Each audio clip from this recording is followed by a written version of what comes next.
Si vous pensez que la schizophrénie, c'est avoir plusieurs personnalités différentes, eh ben non, ce n'est pas ça la schizophrénie, et on va voir ça de suite.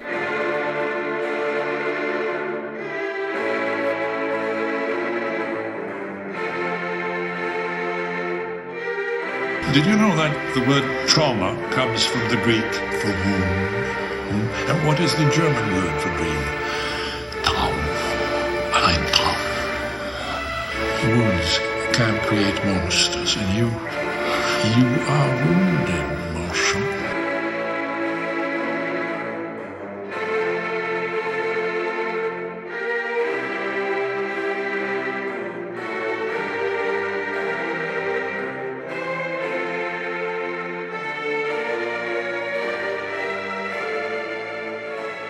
Bonjour ou bonsoir, vous êtes sur le podcast Spiral 1894 et je suis Spiral 1894. Donc aujourd'hui notre thème c'est la schizophrénie et on va voir ce que c'est qu'exactement la schizophrénie. On avait fait notre dernier épisode bonus sur ce qu'était réellement une psychose. Ici on va parler d'un cas particulier de la psychose, donc la schizophrénie.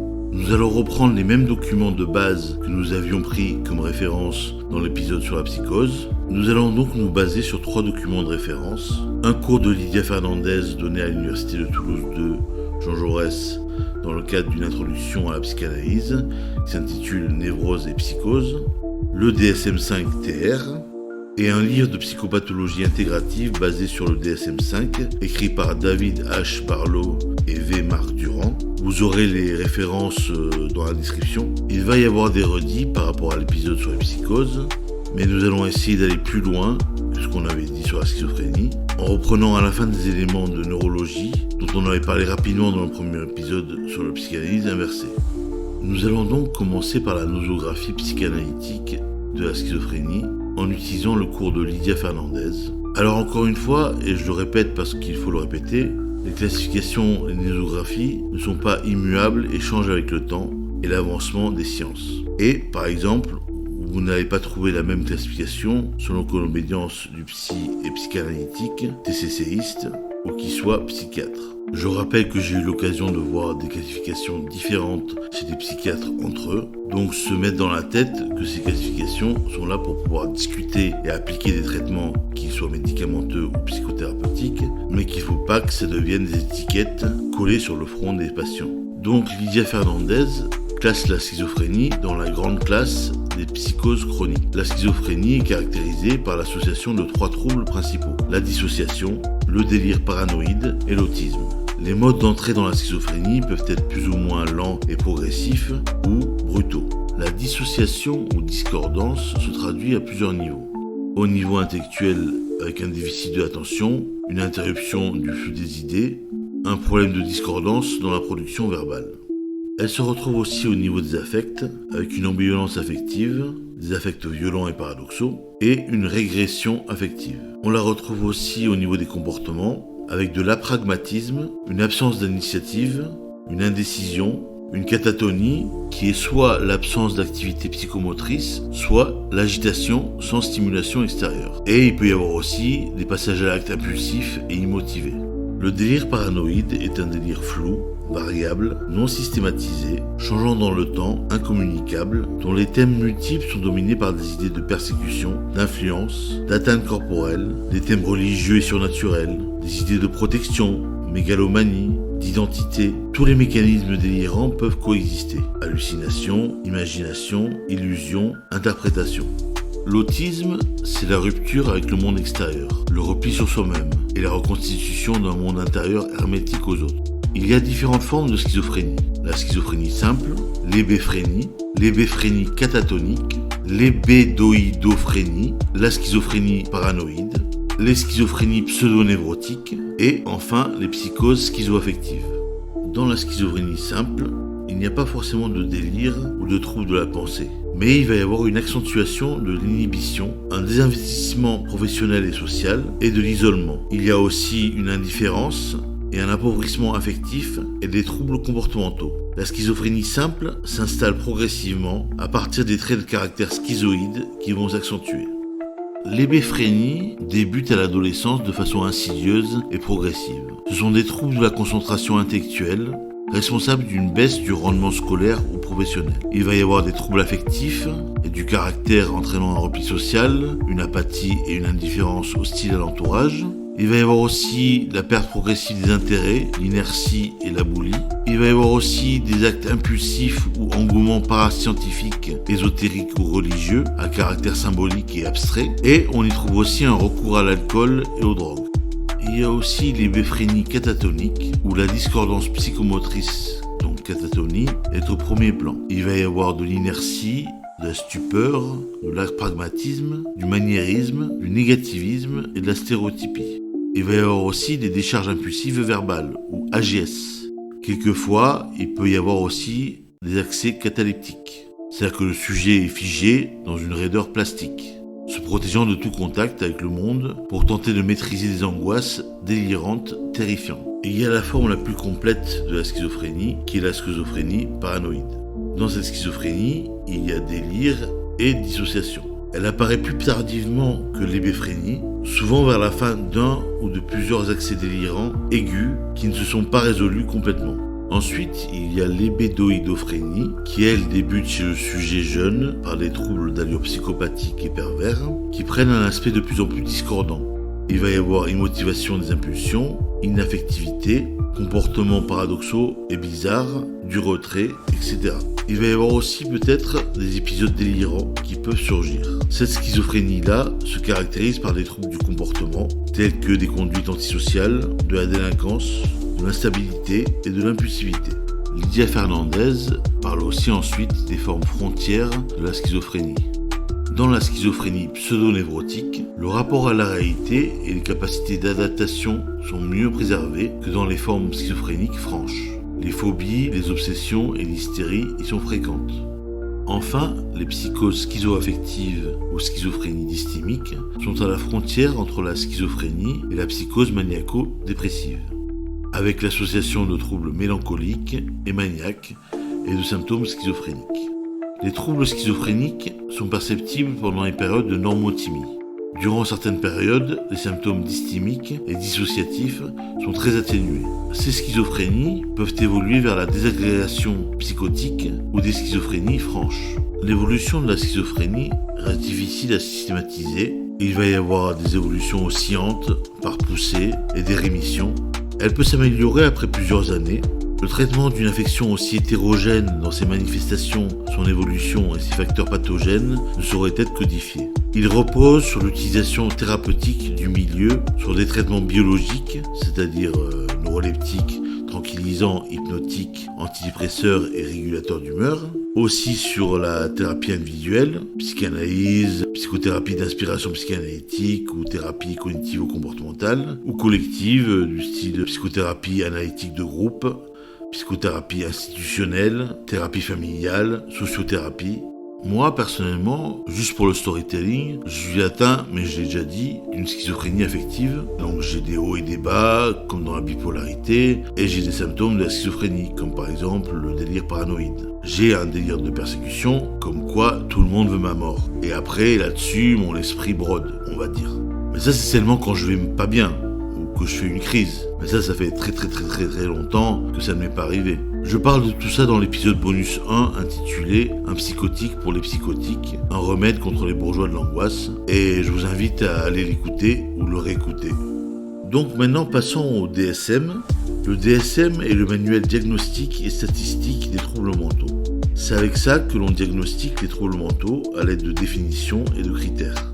Pour ce qui est de la classification du DSM-5-TR, il y a une partie intitulée « Spectre de la schizophrénie et autres troubles psychotiques ». Dans cette partie, il y a la schizophrénie à proprement parler. On y trouve aussi le trouble schizoaffectif, mais nous en ferons un épisode à part entière parce que c'est un trouble qui a besoin qu'on lui consacre du temps. Le DSM commence par nous dire que les troubles psychotiques, et donc la schizophrénie, sont définis par des anomalies dans au moins un des 5 domaines suivants, c'est-à-dire les idées délirantes, les hallucinations, une pensée désorganisée ou un discours désorganisé, un comportement moteur grossièrement désorganisé ou anormal, qui inclut la catatonie, et les symptômes négatifs. Le DSM utilise des critères qui doivent être validés pour pouvoir poser le diagnostic. Les symptômes de la schizophrénie correspondent à un ensemble d'anomalies cognitives, comportementales et émotionnelles, et aucun de ces symptômes n'est pathognomonique, c'est-à-dire qu'aucun de ces symptômes garantit à lui seul le diagnostic de la maladie. Le diagnostic implique la mise en évidence d'une constellation de signes et de symptômes qui sont eux-mêmes associés à un dysfonctionnement professionnel et social. La schizophrénie est cliniquement hétérogène. J'imagine que vous l'avez compris. Rentrer dans le détail du DSM va être fastidieux, donc accrochez-vous. Donc, si on rentre dans les différents critères de diagnostic de la schizophrénie, on a tout d'abord le critère A. Pour être diagnostiqué, la personne doit avoir 2 ou plus des symptômes qu'on va énumérer et doit les avoir présents dans une proportion significative de temps au cours d'une période d'1 mois. Et au moins l'un de ces symptômes doit être parmi les 3 premiers. Les symptômes sont donc, dans l'ordre, les idées délirantes, les hallucinations, le discours désorganisé, le comportement grossièrement désorganisé ou catatonique, et finalement les symptômes négatifs, par exemple la boulie. Le critère B est le fait que durant une proportion significative de temps, depuis le début du trouble, le niveau de fonctionnement dans un domaine majeur comme le travail, les relations interpersonnelles ou l'hygiène personnelle est passé en dessous du niveau qu'il avait atteint avant le début du trouble. Le critère C est le fait que des signes du trouble subsistent au moins depuis 6 mois. Durant cette phase de 6 mois, les symptômes de la phase active du critère A doivent avoir été présents pendant au moins 1 mois. Dans le même temps, des symptômes prodromiques, la phase prodromique c'est la phase qui précède la phase active, ou résiduels peuvent aussi se retrouver. Pendant ces 2 périodes, les symptômes peuvent n'être que négatifs ou peuvent se manifester par 2 ou plus des symptômes du critère A, mais de façon atténuée. Le critère D, c'est qu'il faut, pour pouvoir diagnostiquer une schizophrénie, pouvoir écarter un trouble schizoaffectif ou dépressif ou bipolaire. Le critère E, c'est qu'il ne faut pas que le trouble soit attribué à une substance ou à une autre pathologie médicale. Le critère F, le dernier critère, c'est qu'il faut pouvoir aussi écarter un trouble de l'autisme ou de la communication. Le DSM continue à nous donner d'autres indications sur la maladie, par exemple la prévalence. La prévalence de la schizophrénie est de 0,3 à 0,7%. La prévalence, c'est le nombre de cas de la maladie dans une population à un moment donné, englobant aussi bien les cas nouveaux et les cas anciens. Le diagnostic de la schizophrénie se fait rarement avant l'adolescence et les caractéristiques psychotiques nécessaires au diagnostic se rencontrent généralement entre la fin de l'adolescence et 30 ans. Le trouble généralement apparaît de façon lente et progressive. L'évolution et le devenir de la schizophrénie sont hétérogènes et le pronostic au moment de son apparition est incertain. Les facteurs de risque et pronostic sont à la fois environnementaux et génétiques. Vivre en milieu urbain, en précarité sociale, qui ne sont juste que des exemples, mais aussi avoir vécu des événements négatifs, voire traumatisants, tout ça peut donner de la schizophrénie. La gravité des symptômes positifs et négatifs est liée à la gravité du vécu de la personne. Et au niveau génétique, les allèles à risque identifiés pour la schizophrénie sont aussi associés à d'autres troubles mentaux, comme les troubles bipolaires, la dépression et les troubles du spectre de l'autisme. Le risque suicidaire reste élevé pendant toute la vie du sujet, que ce soit pour les hommes ou pour les femmes, même s'il est particulièrement élevé chez les jeunes hommes, surtout s'ils consomment des drogues. Il y a aussi dans la schizophrénie un dysfonctionnement social et professionnel important, et une fréquence élevée des comorbidités liées aux substances. On va aller voir maintenant dans le livre de psychopathologie intégrative pour voir ce qu'ils disent de la schizophrénie.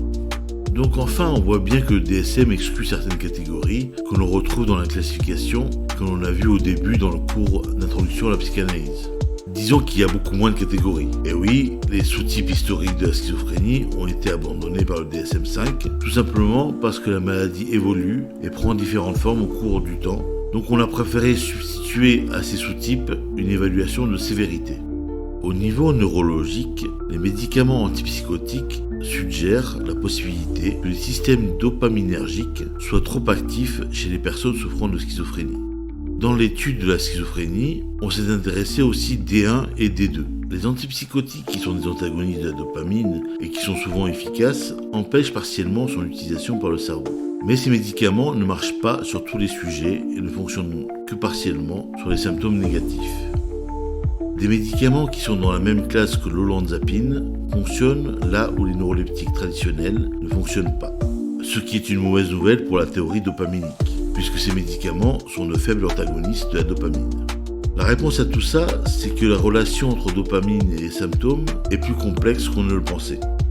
La réflexion actuelle pose le fait qu'il y a une triple anomalie neurochimique dans le cerveau des patients atteints de schizophrénie.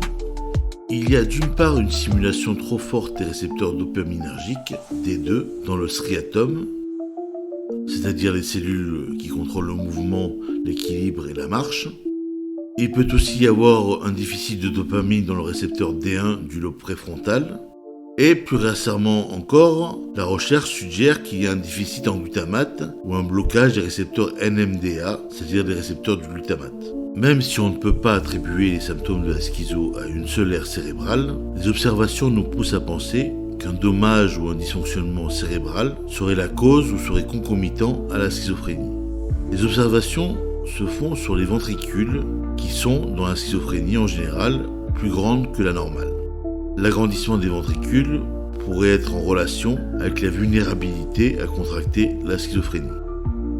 Bon, ça a été un peu compliqué tout ça, j'avoue, mais en gros, pour résumer, il faut plutôt prendre les critères diagnostiques du DSM-5 parce qu'ils sont quand même plus scientifiques, on va dire quand même. Bon, voilà. Les symptômes de la schizophrénie, pour résumer, sont les symptômes positifs, c'est-à-dire délire et hallucination, les symptômes négatifs, anédonie, allogie, aboulie, affect plat, et les symptômes de désorganisation dans la pensée, le discours, le comportement et les émotions. En tout cas, la schizophrénie, ce n'est pas un dédoublement de la personnalité. Un dédoublement de la personnalité, c'est ce qu'on appelle un trouble dissociatif de l'identité. C'est ce dont est atteint le protagoniste principal dans le film d'Alfred Hitchcock, Psychose, et dans le film Split. Mais ce n'est pas de la schizophrénie. Voilà. Donc, écrivez-nous dans vos commentaires si ça vous a aidé à comprendre mieux ce qu'est la schizophrénie. Et si vous voyez bien la différence avec un dédoublement de la personnalité ou un TDI. Alors évidemment, tout ce que je viens de vous dire maintenant ne remplace pas, si vous avez une souffrance quelconque ou un trouble psychique, le fait de prendre son traitement, de continuer à voir son psychiatre et de continuer à voir son psychothérapeute. Si vous avez une souffrance quelconque ou un trouble psychique et que vous n'avez entamé aucune démarche pour y remédier, allez consulter un psychiatre, un psychothérapeute et prenez le traitement qu'ils vous donneront. Ce que je vous dis ici, ce n'est qu'à prendre en compte en plus de tout cela.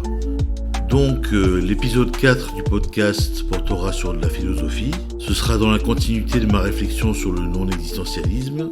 Je parlerai de ma conception de l'homme en tant qu'équation, ainsi que ma conception de la liberté, qui vient avec tout ça. Juste pour vous rappeler, la philosophie qui est exposée dans ce podcast est une philosophie que je tire de mes longues années d'expérience du trouble schizoaffectif. C'est donc une philosophie qui pense à la maladie psychique et la fragilité de la condition humaine. C'est en ça qu'elle a sa place dans la réflexion globale de notre podcast. N'oubliez pas de faire un tour et partager notre site internet spiral1894.fr où un ami à moi qui s'appelle Colo est en train d'ajouter du contenu à son espace blog personnel. Vous pouvez aussi trouver mon livre pour 1 euro symbolique sur le site. Colo m'a aussi aidé pour la production et la réalisation de ce podcast, donc un énorme merci à lui. Vous pouvez trouver tous les liens concernant les réseaux et le podcast sur la description. Allez, je vous souhaite bon courage et continuez de lutter. Bye bye.